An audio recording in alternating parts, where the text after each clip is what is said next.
तर आमरसचा season almost निम्म्याच्या पुढं झालेला आहे. एक 20 दिवसाचा वगैरे आमरस सीझन राहिलेला आहे. पण तरीसुद्धा बऱ्याच लोकांना अजून माहीत नाही की आमरस थाळी जी आपली एकदम स्पेशल आहे त्यामध्ये काय काय येतं काय काय नाही. बऱ्याच जणांचा असा समज असतो की आमरस आहे, पुरी आहे, एखादी भाजी असेल. परंतु आज आपण आपल्या आमरस थाळीमध्ये म्हणजेच हॉटेल वाडाच्या आमरस थाळीमध्ये काय काय डिशेस आतमध्ये जातात हे आता आपण आज डिस्क्रिप्टिव्हली बघणार आहोत.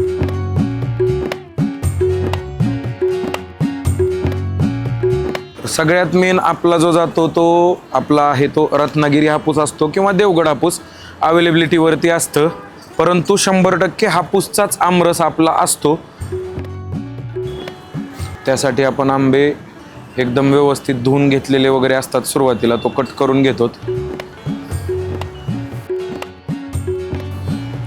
आता आमरस म्हणलं की आमरसाबरोबर सगळ्यांची जी जास्त डिमांड असते ती असते बटाट्याची भाजी, पुरी असल्यामुळे. आणि मराठवाड्यामध्ये आमरस म्हणलं की एक सुंदर भाजी असते ती म्हणजे सांडग्याची भाजी, मिक्स डाळीचे सांडगे आणि त्याची सरभरीत भाजी. पातळ पण आवडते, कोण सरभरीत करतं तर आपण याच्यामध्ये सरभरीत भाजी देतो. सरभरीत म्हणजे आंगरस्सा वगैरे असे त्याला वेगवेगळे शब्द आहेत. तर आता आपला आंबा चिरून झालेला आहे. आता त्याचा आपण आमरस बनवूयात आणि नेक्स्ट प्रोसेस बघूयात.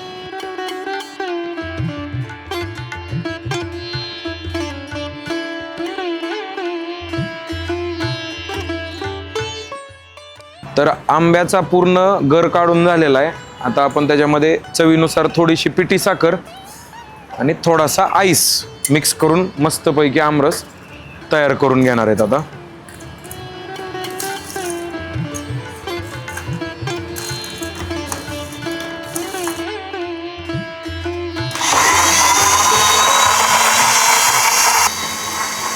अशा पद्धतीने आपला मस्तपैकी आमरस तयार झालेला आहे.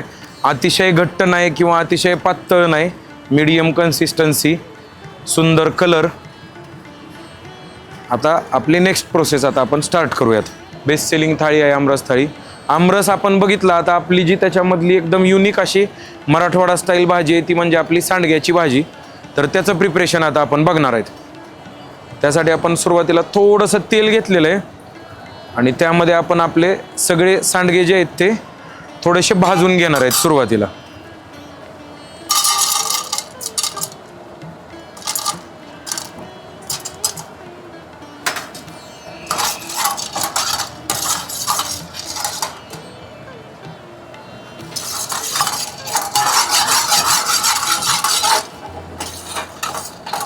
थोडेसे भाजून आपण का घेतो तर बाबा एकदम जर भाजून नाही घेतले तर भाजी केलं तर त्याचा पूर्ण गाळ होऊन जातो. त्याच्यामुळे आउटर लेअर थोडीशी क्रंची राहिली की सांडगा खाताना दाताखाली येतो. नाहीतर जर त्याला भाजलं नाही आपण तर तो शिजवताना पूर्ण, कारण मिक्स डाळीचा असतो त्याच्यामुळे शिजवताना भाजीमध्ये तो विरघळून जायचे चान्सेस असतात. तर ते पिठल्यासारखं होऊन जाऊ नये म्हणून थोडंसं भाजून घ्यायचं आधी. आता आपण याच्यामध्ये थोडंसं पाणी ॲड करून घेतोय आणि आता सांडगे आपण त्याच्यामध्ये जरा शिजू देणार आहेत. सांडगा आपण शिजवून थोडा बाजूला ठेवलेला आहे अर्धवट. आणि आता मेन आपली भाजी आहे त्याची आपली प्रोसेस चालू आहे. त्यासाठी आपण तेल गरम करून घेणार आहेत आणि त्याच्यामध्ये आता आपण थोडासा कढीपत्ता, जिरे, मोहरी टाकून घेणार आहेत. एकदा ते चांगलं परतून झालं की नेक्स्ट इन्ग्रेडियंट आपण त्याच्यामध्ये ॲड करून घेणार आहेत.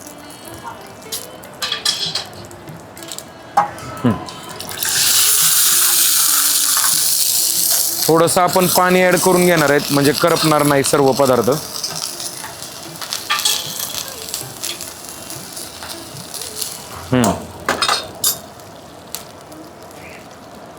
आता आपला जो सगळ्यात मेन याच्यामधला असणारे पदार्थ जो मसाला आपला तो आपला सुगरण सासूबाई यांचा आपला होममेड काळा मसाला. त्याच्यानंतर आपला सुगरण सासूबाईचाच आपला कांदा लसूण मसाला पण आपण याच्यामध्ये थोडासा टाकतो. दोन्ही याच्यामुळे थोडासा घट्टसरपणा वगैरे येतो. धने पावडर थोडीशी, खोबरं पावडर आपण हे पण इन हाऊस सुगरण सासूबाईकडूनच आपण सुगरण सासूबाई फूड्स अँड मसाले यांच्याकडूनच घेतो खोबरं पावडर. आणि चवीनुसार मीठ. हे सर्व पदार्थ आपण आता कोथिंबीर टाकून मिक्स करून घेणार आहेत. छान असा खोबरं पावडरमुळे त्याला दाटसरपणा आलेला आहे. आपण सुरुवातीला जसं म्हणलं तसं सरभरीत भाजी आपण याची करणार आहेत, ना की पातळ. सरभरीत म्हणजे थोडीशी घट्ट असते, एकदम सुक्की पण नाही, एकदम पातळ पण नाही. एकदा हे सर्व पदार्थ व्यवस्थित पाण्यामध्ये शिजले की आपला जो शिजवलेला सांडगा आणि त्याचं पाणी आहे ते आपण ॲड करून घेणार आहेत. टाका. तर आपले सांडगे आणि पाणी आपण आता याच्यामध्ये ॲड करून घेणार आहेत. आणि अर्धवट शिजवलेले सांडगे आता आपण पूर्ण या भाजीमध्ये शिजवून घेणार आहेत. जरी आत्ता थोडीशी पातळ दिसत असली तरी एक 10 मिनिटात जेव्हा सांडगे शिजतील तेव्हा भाजी एकदम सरभरीत होणार आहे. सुंदर असा कलर बघू शकतोय आपण आलेला आहे सांडग्याच्या भाजीला. आणि पुरीबरोबर जशी बटाट्याची भाजी आमरस सुंदर लागतो, तसंच पुरीबरोबर सांडग्याची भाजी अप्रतिम लागते. चपातीबरोबर त्यापेक्षाही सुंदर लागते. सांडग्याची भाजी तयार झालेली आहे.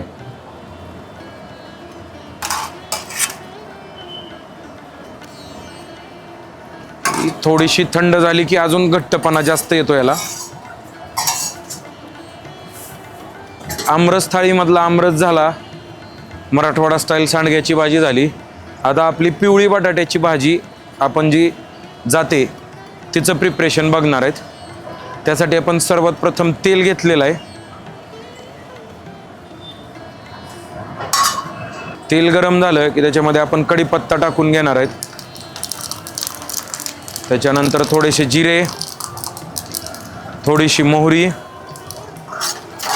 एकदा व्यवस्थित परतून घेणार. त्याच्यानंतर हिरवी मिरची. एकदा हे सर्व व्यवस्थित परतून झालं की त्याच्यामध्ये आपण कांदा ॲड करून घेणार आहे. हे सर्व पदार्थात आपण एकदम व्यवस्थितपणे परतून घेणार आहेत. मीठ. त्याच्यानंतर आपण पिवळी बटाट्याची भाजीमध्ये आपण हळद सगळ्यात मेन टाकून घेणार आहेत.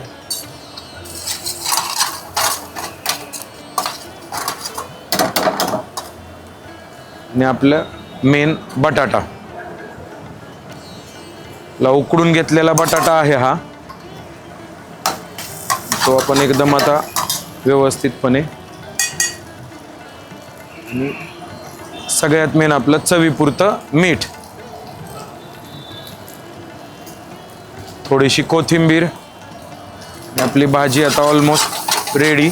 शिजवलेला बटाटा असल्यामुळे याला खूप वेळ जास्त शिजवायची डबल गरज लागत नाही. सुंदर असा आपला बघू शकतोय कलर आलेला आहे. आणि अशा पद्धतीने आपली दुसरी जी भाजी आहे ती तयार झालेली आहे.